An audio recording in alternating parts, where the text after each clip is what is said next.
Hello and welcome. My name is Tristan. I'm the owner of Starlight Therapy, and this presentation is about discrimination and stigma among LGBTQ and global majority sex workers and the mental health impacts of those experiences. This is a topic that affects real people in real communities, people who are often invisible in mainstream conversations about equality and well-being. I want to acknowledge up front that some of this content may be emotionally challenging. If you're watching this and need to pause at any point, please do. So, a bit about me. I'm a queer, white, trans non binary, disabled therapist with ADHD. My pronouns are they, them. I'm an NCPS senior accredited psychotherapist and I hold Pink Therapy's advanced accreditation in gender, sexual, and relationship diversity. I'm also an endorsed trainer with them. I'm co-director of the Radical Therapist Network, and my background includes social care work in learning disability and autism services. I've also done community organising. I was head of inclusion and access at Bi Pride UK, and I founded Colchester Pride and chaired the committee for 2 years. My areas of focus include GSRD, gender, sexual and relationship diversity, specifically including sex workers and the relationship around sex work. I also work with therapeutic groups, disability and chronic illness, and neurodivergence. I share all this because I think it's important that you know where I'm coming from. I'm not speaking about these communities from the outside, I'm part of them. That shapes how I understand these issues and why I care so deeply about getting this right. Before we go any further, I want to make sure we're all on the same page with framing what we're talking about and some key terms. LGBTQ and global majority sex workers face compounded barriers to well-being. Multiple marginalised identities create unique vulnerabilities that mainstream services often fail to address. Culturally competent, inclusive mental health support is essential to help these communities process trauma, build resilience, and access the care they deserve. So on to these key terms. You don't need any specialist knowledge to follow this presentation. I'll explain everything as we go. So LGBTQ stands for lesbian, gay, bisexual, transgender, queer, and the plus stands for other identities outside of the cisgender heterosexual norm. These represent diverse sexual orientations and gender identities. You've probably heard this acronym before, but it's worth noting that it covers a wide range of lived experience. Global majority. This is a term that might be newer to some people. It was coined by Black British educator Rosemary Campbell Stevens. It acknowledges that collectively people of African, Asian, Middle Eastern, Latin American, Indigenous, and mixed heritage represent the vast majority of the world's population. It's a deliberate reframing away from the word minority, which centers whiteness as the default. People of these heritages also make up the vast majority of sex workers globally. Intersectionality. This was coined by legal scholar Kimberlé Crenshaw in 1989 to explain the specific oppression of African American women. Put simply, it means that different forms of disadvantage don't exist in isolation. They overlap and compound each other. A person who is Black, trans, and a sex worker doesn't experience three separate forms of discrimination. They experience a unique combination that's greater than the sum of its parts. These three concepts are the lens through which we'll examine everything in this presentation. Now let's look at what these communities actually face in their daily lives. When I say structural violence, I mean harm that's built into the way society is organised, not just individual acts of cruelty, but systems that consistently fail certain groups of people. Racism in sex work. Global majority sex workers experience racism both within the industry through pay disparities and fetishization, and externally through discriminatory treatment from clients, law enforcement, and wider society. Their bodies are simultaneously exoticized and devalued. Homophobia, biphobia, and transphobia. LGBTQ sex workers face compounded vulnerability. They're discriminated against for their sexual orientation or gender identity and their profession. Trans women of colour in sex work face some of the highest rates of violence of any group. Economic marginalisation. Employment discrimination, housing instability, limited access to banking, these barriers create economic vulnerability that can trap people in cycles of poverty. When you can't open a bank account, can't get a reference for accommodation, can't explain gaps in your resume, your options narrow dramatically. Healthcare barriers. Accessing culturally competent healthcare is extremely difficult due to provider bias, lack of training on sex work issues, and fear of judgment or legal consequences when seeking help. Continuing on with structural barriers, we have housing discrimination. LGBTQ and global majority sex workers face eviction threats, landlord exploitation, and exclusion from shelters that enforce anti-sex work or anti-trans policies. Education employment barriers, criminal records, gaps in employment history, and discrimination limit options for those who wish to move into different work. The system punishes people for being in sex work, then punishes them again for when they try to leave. Banking and financial exclusion, account closures, payment platform bans, and an inability to prove income create financial instability. Platforms like PayPal and Stripe routinely close accounts associated with sex work, even legal sex work. Immigration system failures. Migrant sex workers face deportation threats, language barriers, and exploitation by people who leverage their undocumented status. Fear of immigration enforcement means many never report violence against them. And finally, in this section, criminalisation and legal challenges. LGBTQ and global majority sex workers face disproportionate targeting by law enforcement. If you're criminalised for your work, you can't go to the police when someone assaults you. The law becomes a tool of harm rather than protection. Workplace harassment and violence. Having multiple marginalised identities increases vulnerability to physical violence, verbal abuse, and exploitation, both from within and outside work environments. Social exclusion and prejudice. Stigma from families, communities, and institutions leads to isolation, housing instability, and denial of basic social services. I want to pause here and let this sink in. We're talking about people who have failed at every level by the state, by institutions, by communities, and often by their own families. This isn't individual bad luck. This is how our society is structured, and it produces predictable harm. So, what does all of this do to people's mental health? The research paints a stark picture. Sex workers experience significantly higher rates of mental health challenges compared to the general population. Depression prevalence sits at around 42 to 44%, compared to roughly 5% in the general population. Sexual and gender minority sex workers have over 2.5 times higher odds of diagnosed depression and anxiety. PTSD, post-traumatic stress disorder, ranges from 20 to 75% due to violence and trauma exposure. There's increased risk of substance use as a way of coping, and there's higher rates of suicidal thoughts and self-harm.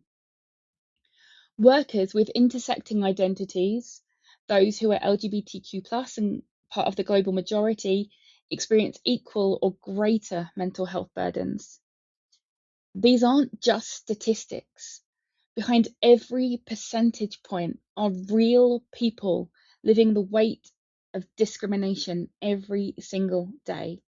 And crucially, the very systems that should help, health services, social services, the justice system, are often part of the problem rather than part of the solution. To understand why LGBTQ and global majority sex workers experience significantly higher rates of mental health challenges, we could look at something called the minority stress model, developed by a researcher called Maya in 2003. The basic idea is this: when you belong to a stigmatized group, you experience unique, ongoing stresses that other people don't face. These aren't one-off bad experiences, they're chronic. they're socially caused, and they sit on top of all of the normal stresses of life. This theory explains how chronic stress from discrimination, stigma, and prejudice leads to disproportionate mental health burdens for marginalised groups. A therapist called Karen Pollock has applied this framework specifically to sex workers, arguing they meet all three criteria. The stresses are unique to their group, they're chronic and ongoing, and they come from social structures rather than individual circumstances. Sex workers function as a minority group. They share a stigmatized identity. They have community spaces, awareness days, like the International Sex Workers Day, and they have a collective identity. There's also what has been called Schrodinger's sex worker. That is the paradox of being simultaneously seen as a victim who needs saving and as a criminal who deserves punishment.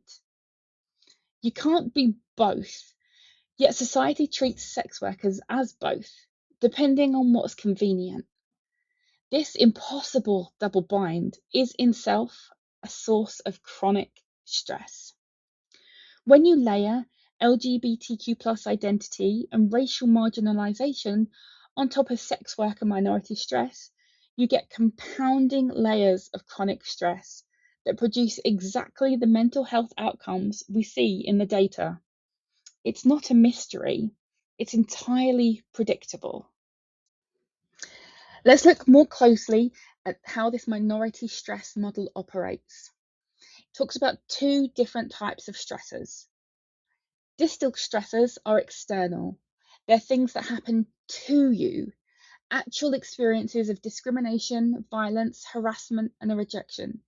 For LGBTQ plus and global majority sex workers, these include things like alarmingly high murder rates and frequent unreported crimes, violence and harassment from police, clients, and the general public, and discrimination when trying to access healthcare, housing, and even retain custody of their children. These are objective events. The second type of stressor is the proximal stressors. Proximal stressors are internal. They're internal psychological effects of living in this hostile world. They include things like expectations of rejection, where you're constantly bracing for the next discriminatory encounter. If 3 doctors have judged you, you expect the 4th probably will too. Concealment, the exhausting mental work of hiding your identity or occupation. Monitoring every conversation, every social media post, every interaction for potential exposure. And then finally, the model talks about internalized stigma, where society constantly tells you that what you do makes you worthless or dirty. It's incredibly difficult not to absorb those messages. Researchers have called this internalized whorephobia, where sex workers begin to believe the negative things said about them. This leads to self-blame, shame, and reduced self-esteem. Community support could help counteract this, but ironically, the need for concealment often makes this community support inaccessible. These 3 levels work together. External violence drives the need to hide. Hiding prevents community connection, and isolation deepens internalized shame. It's a vicious cycle. The model shows us that it's not just violence itself that causes harm, it's the anticipation of violence, the hiding and the shame. Someone who has been rejected by multiple services doesn't just carry the trauma of those rejections, they carry the expectation that it will happen again. The expectation becomes a barrier to seeking help at all. For people with multiple marginalized identities, these stressors don't simply add up, they multiply. A Black trans sex worker isn't experiencing racism plus transphobia plus stigma against sex work as 3 separate things. They're experiencing a unique form of oppression that exists at the intersection of all 3. And that's what intersectionality helps us understand. So, if isolation makes things worse, what helps? The answer consistently is peer support. People with shared lived experience supporting each other. Peer support models are uniquely effective for marginalised sex workers because they bypass the power dynamics that exist in traditional professional relationships. When you're talking to someone who genuinely understands your life, not from a textbook, but from experience, the barriers come down. Online peer communities offer particular advantages. Anonymity reduces the fear of being exposed. Asynchronous communication, things like forums and message groups, accommodates the irregular schedules that sex work often involves, and geographic barriers dissolve entirely. You can connect with others regardless of where you live. The research backs this up.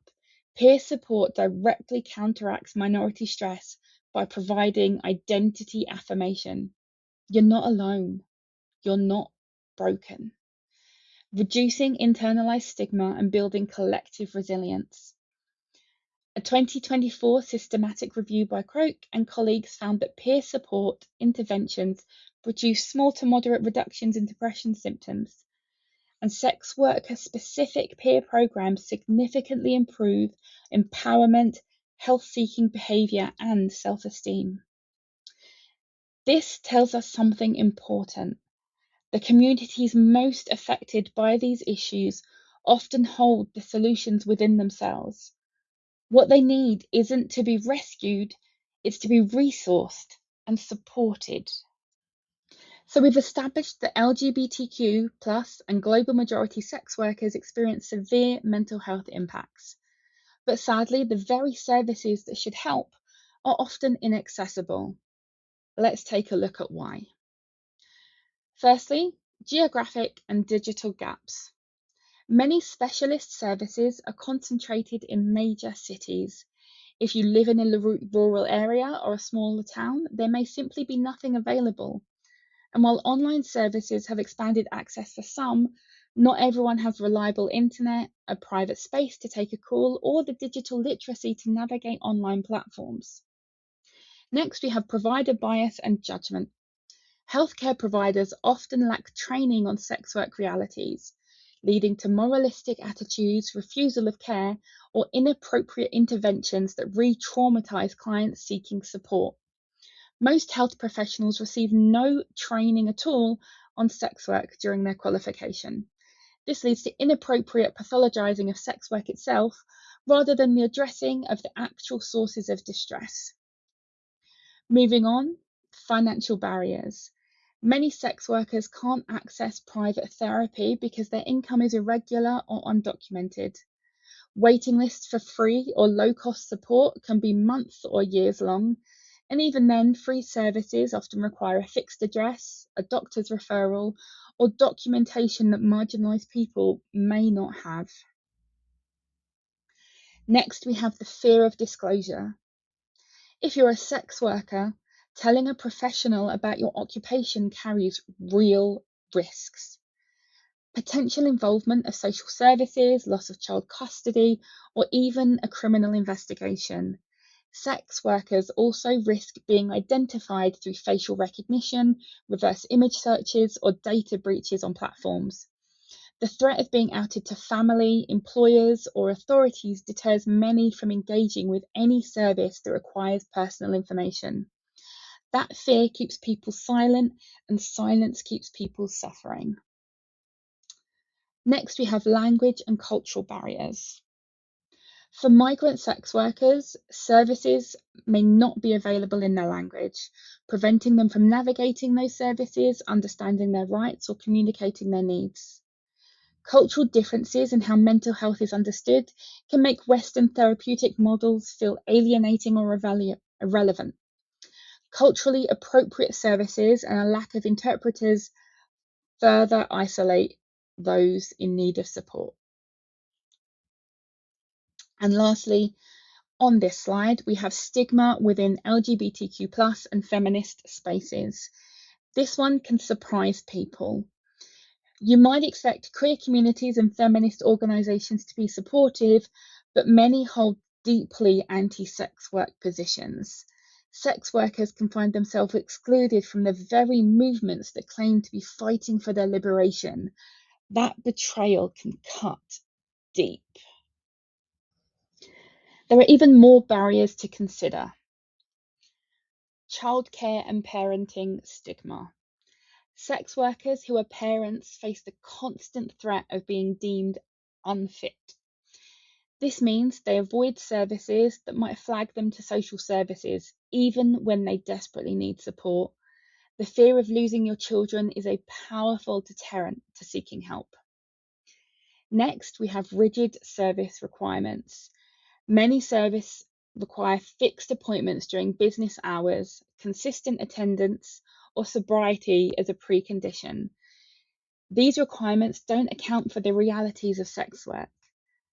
Irregular hours, unpredictable income, and the fact that substance use may be a coping mechanism that simply can't be switched off before support begins. Then we have inaccessible services for disabled sex workers. Physical accessibility, sensory accommodations, and neurodivergent friendly approaches are rarely considered. Many support services lack physical accessibility, sign language interpreters, or adapted materials. Disabled sex workers face compounded barriers when services assume that all clients are non-disabled. This leaves them unable to access buildings, communicate their needs, or find practitioners who understand the intersection of disability and sex work. Disabled sex workers face a double invisibility, overlooked within disability services and overlooked within sex worker services. Next, we have the lack of aftercare and follow-up. Even when someone does access support, it's often time limited with no follow-up. For people dealing with chronic minority stress, short-term interventions barely scratch the surface. When support ends abruptly, referrals lead to further waiting lists, and there is no continuity of care. For those who have built trust with one practitioner, often after months of hesitation, being discharged or transferred can feel like an abandonment. Without follow-up, crises can reoccur and sex workers cycles repeatedly through the same inadequate system, each failed attempt reinforcing the belief that services are just not for them. Policing as gatekeeping to services.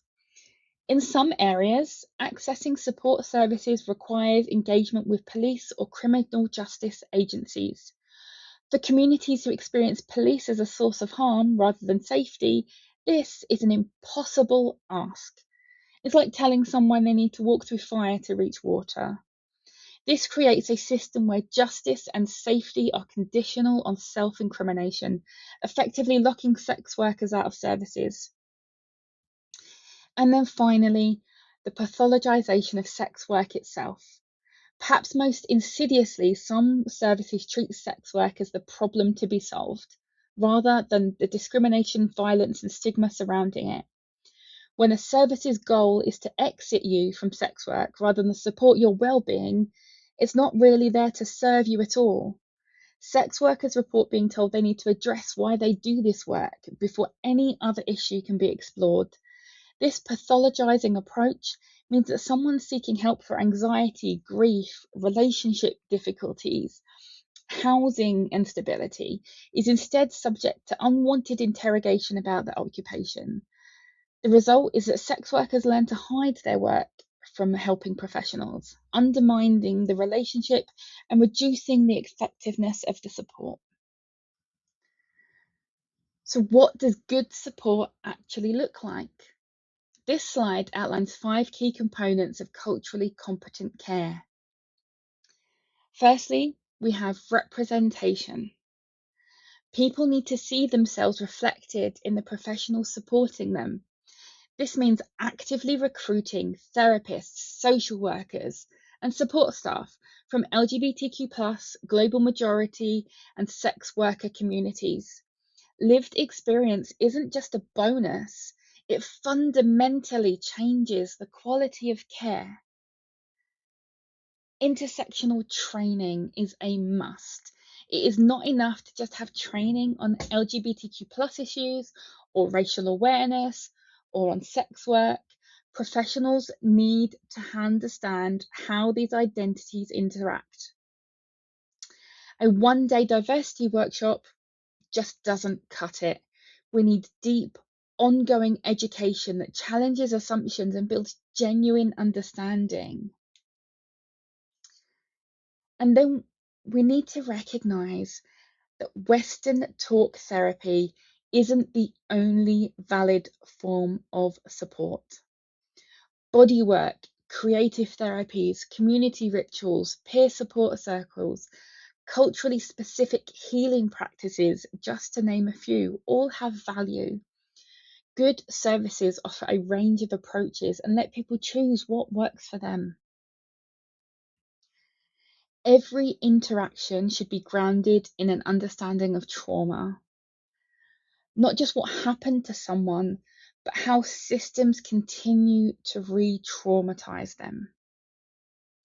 This means prioritizing safety, choice, collaboration in every aspect of service delivery. It means never requiring someone to retell their trauma story to multiple professionals. And lastly, on this slide, we have anti-oppressive practice. This goes beyond being nice or non-judgmental. It means actively examining how power operates within the helping relationship, challenging systemic inequalities, and advocating alongside, not on behalf of, marginalised communities. Anti-oppressive practice recognises that systems of power, including racism, transphobia, biphobia, homophobia, whorephobia, classism, ableism, shape the experience of sex workers seeking support. It means recognising that the professional is not the expert on someone else's life. These elements together create services that are genuinely accessible. They're affirming and they're effective. But these aren't radical ideas, they're basic standards of care that most services still fail to meet.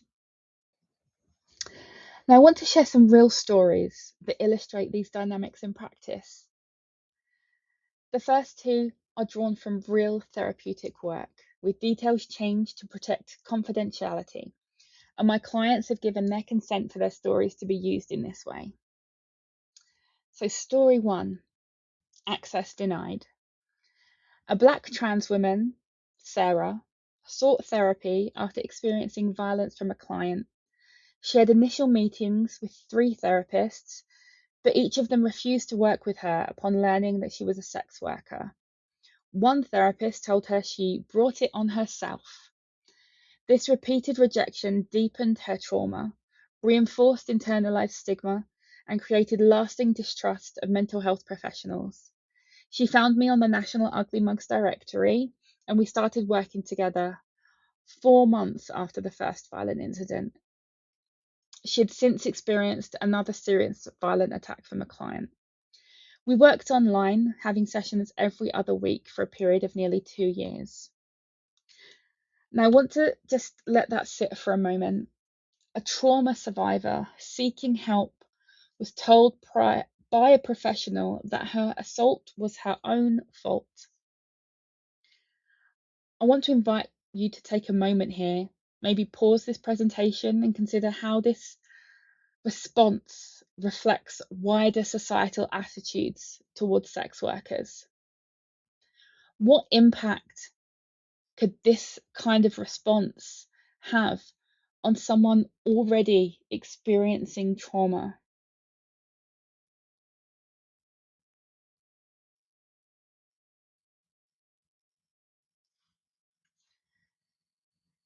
Working with Sarah, before we could address the original trauma, we had to address the harm done by the previous professionals. The system that was meant to help her had become yet another source of injury. And this is what happens when services aren't equipped or aren't willing to support marginalised people without judgment. Story 2, university outing. Charlie, a white non-binary person, found me through the Pink Therapy directory. They were a university student on a health-related course and funded their studies through online sex work. They were recognised on the platform and anonymously reported to the university's fitness to practice panel with the claim that their work was incompatible with their professional training programme.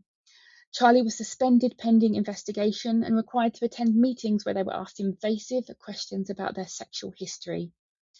The stress caused them to withdraw from their course. They also lost a significant amount of weight and reported difficulty sleeping and intense feelings of nausea. They were later diagnosed with depression and felt that their academic career had been ruined by stigma rather than professional failing on their part. Once again, I invite you to take a moment and pause to think on the following. Charlie was reported to their university. Was their work relevant to their professional competency? They had no academic difficulties and no questions about their ability to complete the course, yet they were suspended pending investigation. How was Charlie impacted by the societal attitudes towards sex work?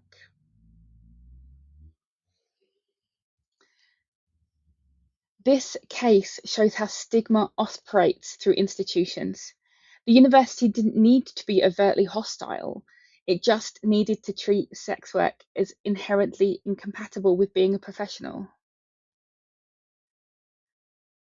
The message is clear. You can be a sex worker or you can have a career, but not both.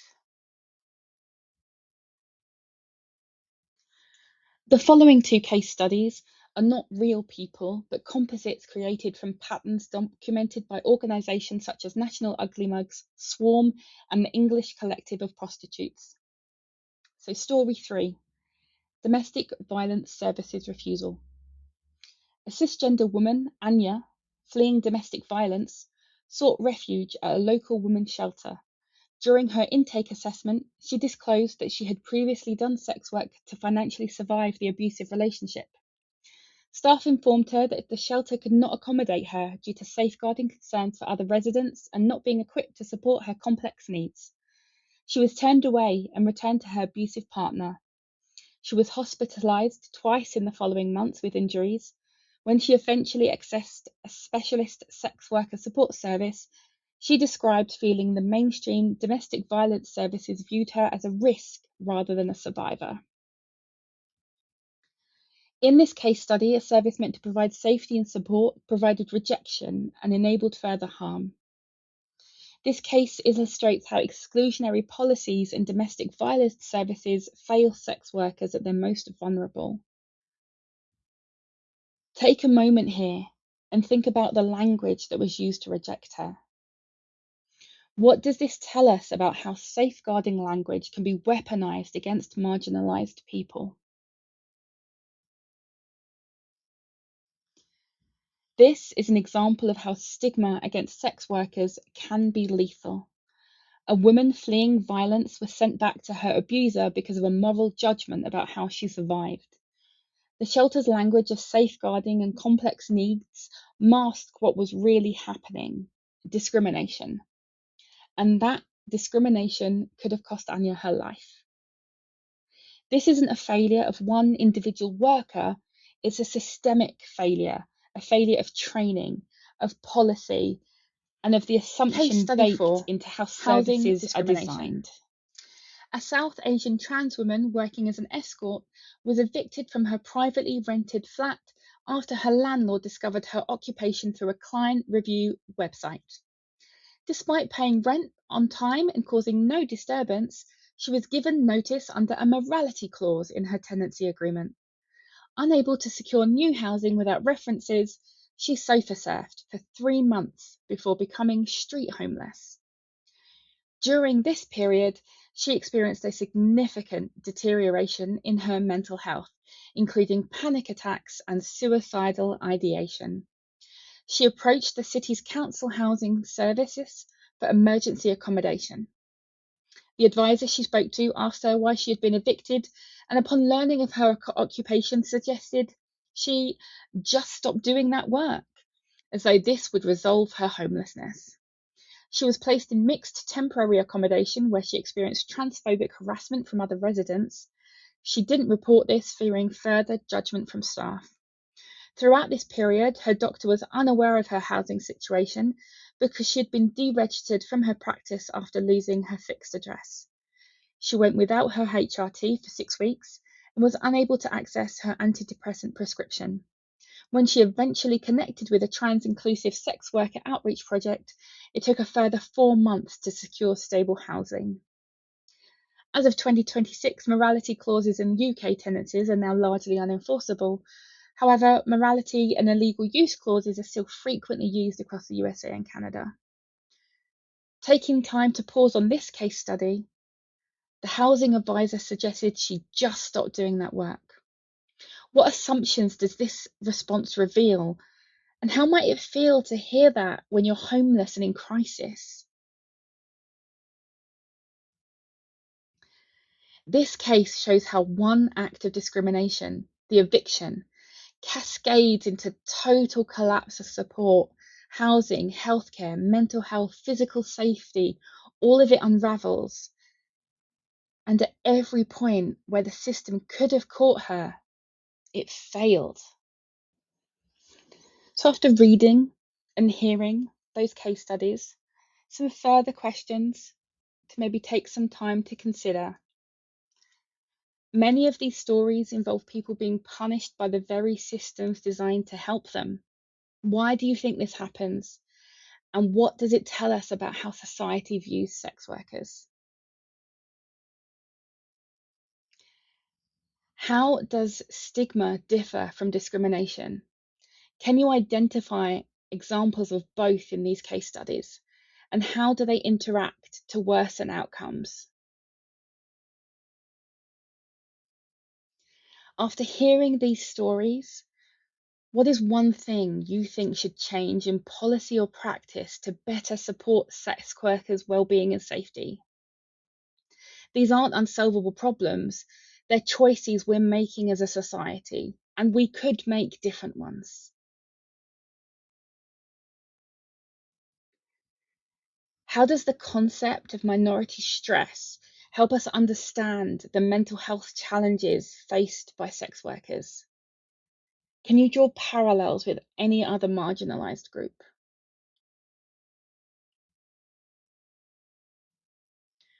What is one thing you'll take away from these case studies that might influence your professional practice, personal attitudes, or understanding of these communities? Whether it influences how you vote, how you speak about sex work, how you treat people in your professional life, or simply how you think about marginalisation, even small shifts in understanding matters.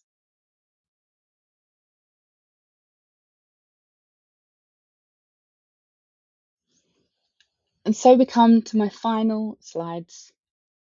To bring this all together, I have some key takeaways. LGBTQ and global majority sex workers face compounding, intersecting forms of discrimination that produce severe mental health impacts. These aren't individual failings, they're predictable outcomes of how our society is structured. The very systems designed to support vulnerable people frequently cause additional harm through moral judgment, breaches of confidentiality, and exclusionary policies. Barriers to accessing support are multiple and intersecting, from rigid service requirements and financial costs to fear of being outed, losing children, or triggering immigration enforcement. Intersecting identities compound these barriers, meaning the most marginalised sex workers face the greatest exclusion from help. Anti-oppressive, trauma-informed, and culturally competent approaches are essential, not optional extras. Services must centre lived experience and actively dismantle the structures that cause harm. Specialist peer-led services consistently produce better outcomes than mainstream provision, yet remain chronically underfunded. I want to end with a call to action. All of this isn't just a problem for professionals to solve, it's a societal issue. The stigma that drives these outcomes exists in our culture, our language, our assumptions, and our policies. Every one of us has a role to play in challenging it through the work we do, the conversations we have, and the attitudes we examine in ourselves. No matter where you work or what you do, you have the power to make services safer, more inclusive, and less harmful for sex workers. This begins with examining your own assumptions, challenging stigma in your workplace and the services you attend, and advocating for the references to this presentation evidence demands are shown on the following 2 slides. If you'd like to explore the research further, then these would be a good starting point.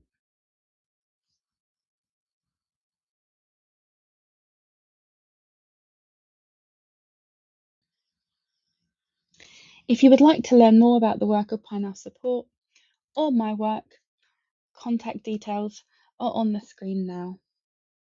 All that's left to say is thank you for watching, thank you for listening, and please take care of yourselves.